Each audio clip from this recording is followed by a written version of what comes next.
What's up guys, welcome back to the KingBarra. This will be the last episode prior to it actually going to wiring, and it is currently Thursday, tomorrow is Friday, and then Monday it's off to wiring, which is kind of worrying because a lot of those things that we had ordered that we really needed to be here this week prior to it going to wiring are still not here, which really gives them tomorrow to get here, otherwise they're not going to be here in time, which it's not that big of a deal really. I can really, when they get here next week, I can always just run them down to Whitey's and go down there and sort it out there. But regardless, the main things we've got to sort out now prior to it leaving, mounting our electronic power steering pump, as well as getting our surge tank mounted up, as well as the lift pump. So those are the main things that we really need to have in the car so that the boys can actually wire them in. So we are just looking at how we can mount this power steering up to here where we want to mount it. I think it's stupid. This how the bracket has to go. Something like that, but a little bit higher once there's a hole for the lid. Yeah. So we've got to be careful here because where this is going to be mounted is where you have to get at the bumper bolts, which actually bolt the bumper through there. So that's why I put this support brace on for now, just for illustrative purposes while we mount this. But essentially what it means is that the bumper and this brace have to go on first, and then we have to be able to mount this. So whatever mount that we have to build needs to be accessible with the bumper and everything in situ. So you have to be careful to think ahead for these sorts of things when you're doing stuff like this.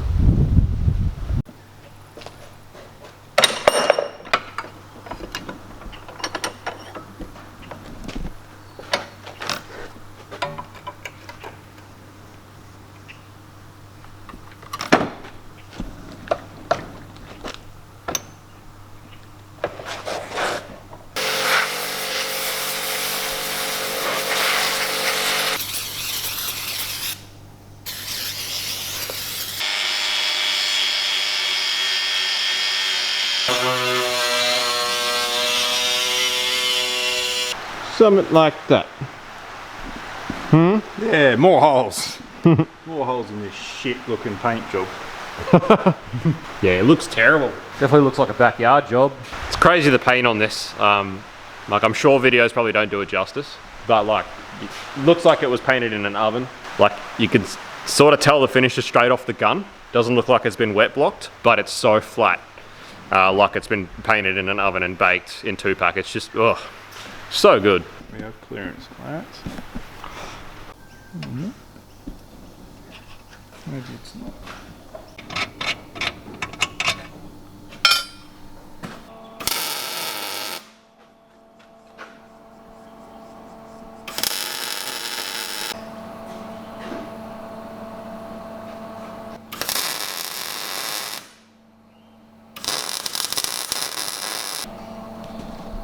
Plenty of clearance. Well, this is drops right down, and as it goes up, the angle of the arms, it'll actually move out and away. So it should be fine, and that's pretty. Oh, that bracket itself solid, and that's just the rubber the movement in the rubber mount. Yeah, nice. And that'll be covered up by air filter intake. Like you won't really notice that down there. That'll be good. Be nice and fairly hidden, but still relatively easy to access should it require maintenance. Righto guys, back here again this morning, continuing on with this HQ. Now we've come to an issue, another bit of adversity this morning, in that this surge tank that we do have does not fit where we had intended to put it up here. With this bumper brace on, and similar to the other side where we mounted the power steering pump, we do not want to remove this bumper brace because of how much structural integrity it actually gives the bumper. We know a lot of people do just remove them. Personally, we would just rather leave them in situ. So that surge doesn't fit there, so we're now exploring other options of what we can do with this fuel system. We are trying to avoid at all costs putting an external fuel pump on this thing just because we hate the sound of them. They're so freaking annoying. You know, having a surge that you can actually stick a pump in, or setting up the actual fuel tank to have an in-tank setup, it would be far better in our books of what to do. But the issue we have with the fuel tanks in the H series is that they are not very deep at all. They are a very shallow tank, pretty much no real hanger option that is going to fit in there with a pump. because the next thing we were thinking about was a hanger with one of those Holly Hydra mats. For those who don't know what they are like a specialty designed mat that lays down flat in the bottom of the tank as the fuel pickup. and they're really good at like absorbing fuel. I don't know how to explain it because I didn't design them, but if you look up polyhydromat, they're freaking cool. They're basically a capillary design, which is the basic way to put it is that whenever it's submerged in fuel, the capillaries will open and allow fuel to be drawn through, and anywhere else that's dry, if there's no fuel, the capillaries will seize off. Yep. So what it means is that if you've got low fuel, as long as one part of the mat is submerged in fuel, it will draw from that area, and apparently they just have a small internal reservoir. So it doesn't matter if most of the mat's uncovered and is dry, as long as one part of it's submerged, it'll draw fuel. So basically it is almost like having a pot in the tank to try and eliminate surge. They're really good at working for that, and being that these tanks obviously don't have a hanger and they're pretty much flat bottomed, obviously surge is a problem when you're doing something like that. So that was going to be the next thing, but just because the tank's so shallow, we don't think it's going to work. So we're just trying to explore other options of other surges that we might be able to get that would fit there, that we can still put a pump in, or other surges that we can buy to fit somewhere else that, you know, we can make work. Righto guys, so we just had a few things show up, which is really cool. Really good timing. We're just cutting it fine, but we've got our high mount alternator kit from Rod's shop, which is awesome. We've got our pass-through speed signal generator from Ultimate Conversion Wiring, which is also awesome. So that'll be in there ready for the boys to wire up, and that'll have the actual alternator in its final location for the boys to be able to see where to wire that stuff to. The right nut, you dickhead. Look how good's all that room you got around there for that speed sensor. Yeah, gearbox cross. I'd love to meet the guy whose idea that was and just shake his hand. What a fucking genius. Got all that room for the gearbox sensor right there. Not coming straight out into a gearbox cross member. And I know it's hard to tell sometimes, so I'll be very clear that I'm not being sarcastic right now. I'm really glad that I made that decision. Look at that. That's nice now. That would have been such a pain in the ass. And that way we will have factory HQ speedo as well as Haltech speedo. Haltech speedo input sensor, which is awesome. We do have to figure out what gear we actually need for this gearbox and diff and wheel combination for the standard one. So we're still going to do some calculations to get the right gear for that, but at least it's all going to be there. It's more importantly to have this stuff in here for the boys to wire in.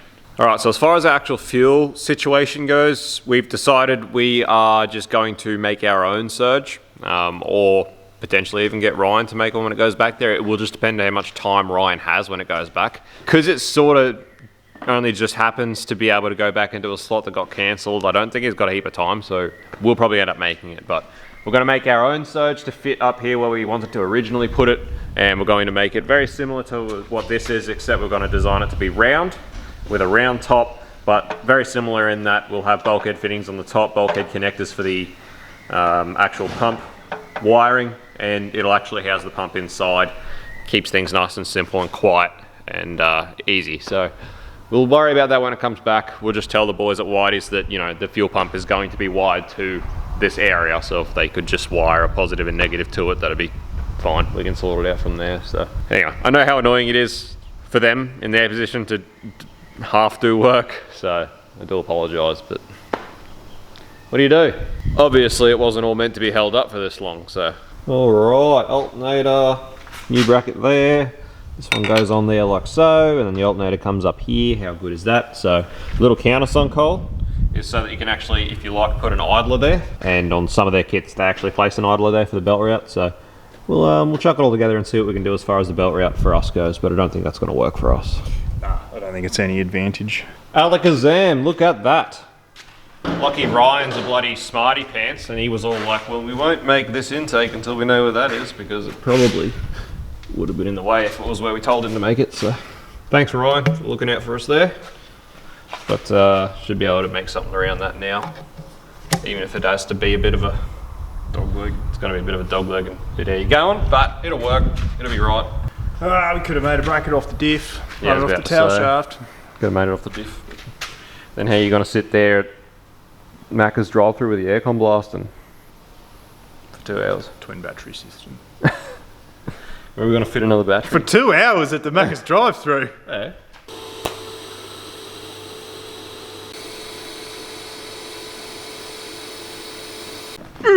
Alright, so we're going to pull the column back out and actually paint the little brown bit of interior to match the rest. Got apprentice here sweeping the floors. Righto, time to mix up about 2 mil of paint. Get this one little piece painted. Get some shot glasses out.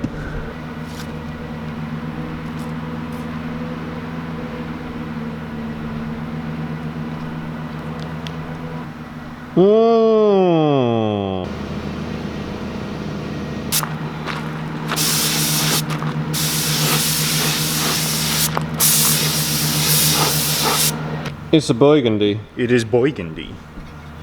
Burgundy. Yeehaw. That'll fit like that, and we'll just be like bang, bang, bang, bang, bang, bang, bang. Just banging gears. Bang, bang, bang, bang, bang. Bang, bang, bang, bang.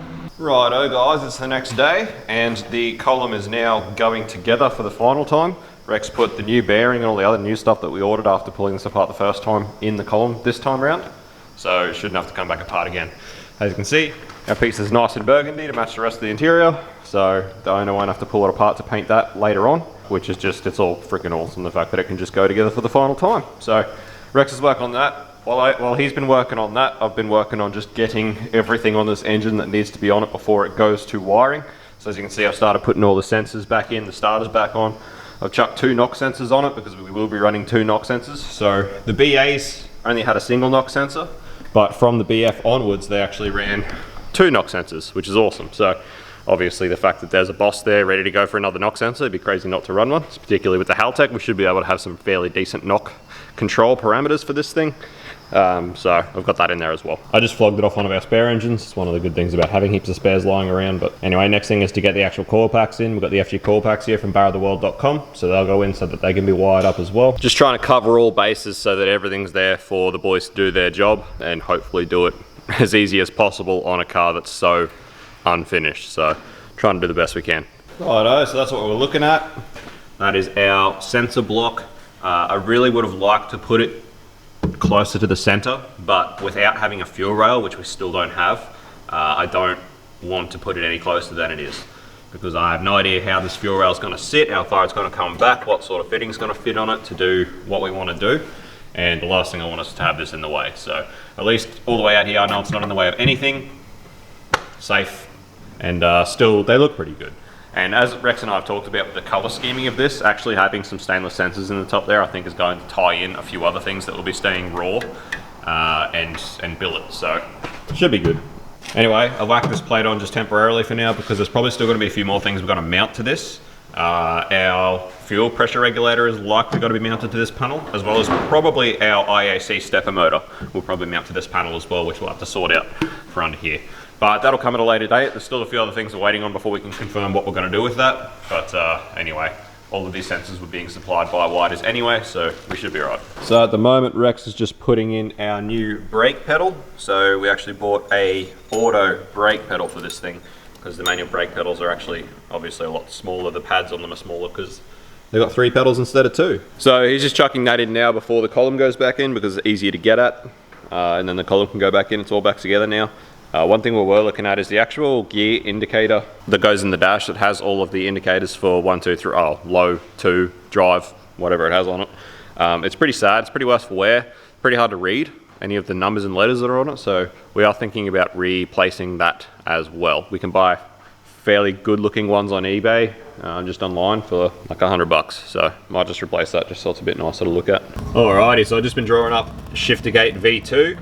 So as you can see, managed to shrink out a lot of the material that we didn't need, and also offset it back towards the firewall by quite a bit. So I've had to take a lot of that out for where the actual bracket will run through it, which is going to sacrifice a fair bit of integrity. But the fact is that it's offset nearly all the way back to the firewall now means that if we 3D print it and we're a bit worried about the structural integrity of the unit, there's no reason we can't actually add a brace across the back here to tie it together, because there's going to be nothing in the way once it's against the firewall there. So hopefully with that done up, I'll get the boys to 3D print that as well. We'll test fit that, but hopefully our dump pipe should then be able to sneak through this area that we've made for it, and it should be happy days and everything should fit, fingers crossed. So while that's been going on, Rex has got the column all back in. It's looking, working awesome, and it should not have to come back out now, which is wicked.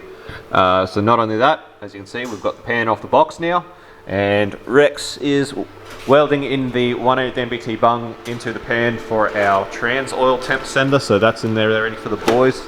Unfortunately, like we talked about, we won't have the one in the sump yet because we don't have plans to take the sump out in the next few hours before it goes to wiring, but we've got that there just as long as they wire the plug in there. Anyway, we talked about that already. But another thing that we want to do before it goes as well is we do now have our actual Tough Mounts T400 gearbox mount that came from barratheworld.com, so a huge thank you to them. But we can actually put that in now as well. And this thing will be sitting in its final position finally. You can see here everything's going back in, power steering pump's back in, so the boys can wire that up. Yeah, just trying to get as much in as we have to that needs to be in here. Should probably throw in at this point that it is currently 5 o'clock on Sunday afternoon, and it is due to be picked up by Millsy tomorrow morning at 7 AM. So we're here busting ass getting it sorted. Righto guys, as you can see, she's looking like a car again. It's currently 6:30 on Sunday afternoon. So about the last thing that we have to sort out now is a handbrake. So obviously with our new diff in, we have no brake line, so we have no foot brake. With no tail shaft, we have no park.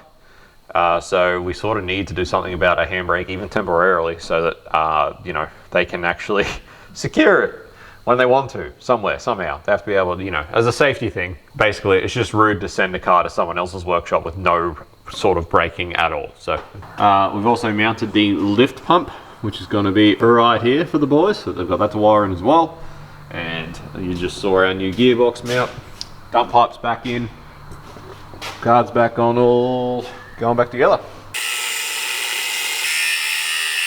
Temporary handbrake solution. MacGyvered. Should be enough to keep this thing secured. And the handbrake works, which means it's as ready as it's going to get to go to wiring tomorrow morning. And it's only 7 o'clock. 10 past 7. Yeehaw! We've even got a new bonnet latch. That's a permanent solution, Done. that one. Done deal. We'll just mount a Noki strap to the bar, and you just have to pull it up and hook it on, and that'll be the bonnet latch. Quick stop over at home for some shut-eye, and we're back. And the HQ's on its way to the boys there at Whitey's. And hopefully they don't want to shoot us when it gets there and they realise how incomplete it is. Ha ha. The old ECU's in there ready to go, along with the IC7 and Rex. What'd you call me? He's going too. He's off. Off to see the boys. I hate it here. Get a touch up. I want to go work at Whitey's. Get his wiring sorted out. We just tested our handbrake, and the handbrake setup works, which is good. Thank you, sir. Alrighty guys, that's the HQ done for another episode. Off to get some more work done by some other very good people. And time for us now to just have a big old clean up of the shed at the moment. Anyway, thanks for watching this episode as always. Hope you're enjoying the build. There'll be plenty more to come. Thanks for watching. Smash like, smash subscribe, and we'll see you on the next one. Peace out. See you, bye.